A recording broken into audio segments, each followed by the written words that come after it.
ಶುಭೋದಯ, ನಮಸ್ಕಾರ, welcome to Yoyo Kannada. ಹಿರಿಯ ನಾಯಕ ಶಾಮನೂರು ಶಿವಶಂಕರಪ್ಪ ಅವರ ನಿಧನದಿಂದ ತೆರವಾಗಿರುವ ದಾವಣಗೆರೆ ದಕ್ಷಿಣ ವಿಧಾನಸಭಾ ಕ್ಷೇತ್ರದಲ್ಲಿ ಈಗ ಉಪಚುನಾವಣೆಯ ಕಾವು ಏರಿದೆ. ಕಾಂಗ್ರೆಸ್ನ ಭದ್ರಕೋಟೆಯಾಗಿರೋ ಈ ಕ್ಷೇತ್ರದಲ್ಲಿ ಮೊದಲು ಬಾರಿ ಕೇಸರಿ ಬಾವುಟ ಹಾರಿಸಲು ಬಿಜೆಪಿ ಮತ್ತು ಜೆಡಿಎಸ್ ಮೈತ್ರಿಕೂಟ ಭರ್ಜರಿ ತಯಾರಿ ನಡೆಸ್ತಾ ಇದೆ. ಈ ಮಧ್ಯೆ ಮಾಜಿ ಸಿಎಂ ಜೆಎಚ್ ಪಾಟೀಲ್ ಪುತ್ರ ಮಹಿಂ ಪಾಟೀಲ್ ಅವರು ಮೈತ್ರಿ ಅಭ್ಯರ್ಥಿಯಾಗಿ ಕಣಕ್ಕಿಳಿಯುವ ಸಾಧ್ಯತೆಗಳು ದಟ್ಟವಾಗಿವೆ. ಬಣ ರಾಜಕೀಯದಿಂದ ಹೈರಾಣಾಗಿರೋ ದಾವಣಗೆರೆ ಬಿಜೆಪಿಗೆ ಈಗ ಜೆಡಿಯು ಅಸ್ತ್ರ ಹೊಸ ಶಕ್ತಿ ತುಂಬುತ್ತಾ ಅಸಲಿಗೆ ಮಹಿಂ ಪಾಟೀಲ್ ಹೆಸರು ಮುನ್ನೆಲೆಗೆ ಬಂದಿದ್ದು ಯಾಕೆ ಅನ್ನೋದರ ಕಂಪ್ಲೀಟ್ ಡೀಟೇಲ್ಸ್ ಇಲ್ಲಿದೆ, ನೋಡ್ಕೊಂಡು ಬರೋಣ ಬನ್ನಿ. ಹೌದು, ಬಹು ನಿರೀಕ್ಷಿತ ದಾವಣಗೆರೆ ದಕ್ಷಿಣ ವಿಧಾನಸಭಾ ಕ್ಷೇತ್ರ ಅಕ್ಷರಶಃ ಕಾಂಗ್ರೆಸ್ನ ಉಕ್ಕಿನ ಕೋಟೆ. 2008ರಿಂದ 2023ರವರೆಗೆ ಸತತವಾಗಿ 4 ಬಾರಿ ಗೆದ್ದಿದ್ದ ಶಾಮನೂರು ಶಿವಶಂಕರಪ್ಪ ಅವರು ಇಲ್ಲಿ ಅಜೇಯರಾಗಿದ್ರು. ಈಗ ಅವರ ಅಗಲಿಕೆಯಿಂದಾಗಿ ಉಪಚುನಾವಣೆ ಎದುರಾಗಿದ್ದು ಹೇಗಾದ್ರೂ ಮಾಡಿ ಕ್ಷೇತ್ರವನ್ನ ವಶಪಡಿಸಿಕೊಳ್ಳಲು ಬಿಜೆಪಿ ಹವಣಿಸುತ್ತಾ ಇದೆ. ಆದರೆ ಕ್ಷೇತ್ರದಲ್ಲಿ ಬಿಜೆಪಿ ನಾಯಕರಾದ ಅಜಯ್ ಕುಮಾರ್ ಮತ್ತು ಯಶವಂತರಾವ್ ಜಾಧವ್ ಈಗಾಗಲೇ ಸೋಲು ಕಂಡಿರೋದು ಪಕ್ಷಕ್ಕೆ ಸ್ವಲ್ಪ ಹಿನ್ನಡೆಯಾಗಿದೆ.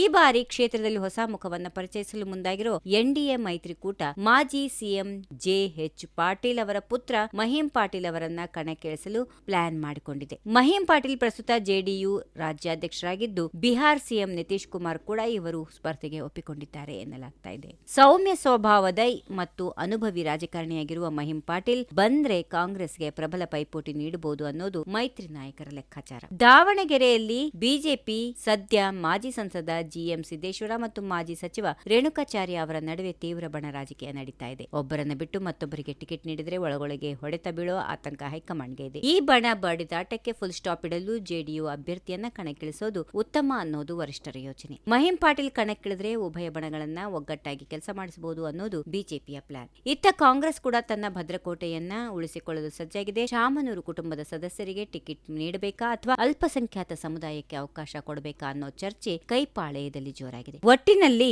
ದಾವಣಗೆರೆ ದಕ್ಷಿಣದ ಈ ಉಪಸಮರ ಈಗ ಮಾಜಿ ಮುಖ್ಯಮಂತ್ರಿಗಳ ಮಕ್ಕಳ ನಡುವಿನ ಅಥವಾ ಹಳೆಯ ದೋಸ್ತಿಗಳ ನಡುವಿನ ಪ್ರತಿಷ್ಠೆಯ ಕಣವಾಗಿ ಮಾರ್ಪಡ್ತಾ ಇದೆ. ಮೈತ್ರಿ ಅಭ್ಯರ್ಥಿಯಾಗಿ ಮಹಿಂ ಪಾಟೀಲ್ ಘೋಷಣೆಯಾದ್ರೆ ಕ್ಷೇತ್ರದಲ್ಲಿ ಚುನಾವಣಾ ಚಿತ್ರಣವೇ ಬದಲಾಗೋದಂತೂ ಖಚಿತವಾಗಿದೆ. If you like this video, ಬೇಗ ಲೈಕ್ ಮಾಡಿ, ಕಾಮೆಂಟ್ ಮಾಡಿ, ಶೇರ್ ಮಾಡಿ ಹಾಗೂ ಯೋಯೋ ಟಿವಿ ಕನ್ನಡವನ್ನು ಸಬ್ಸ್ಕ್ರೈಬ್ ಮಾಡಿ.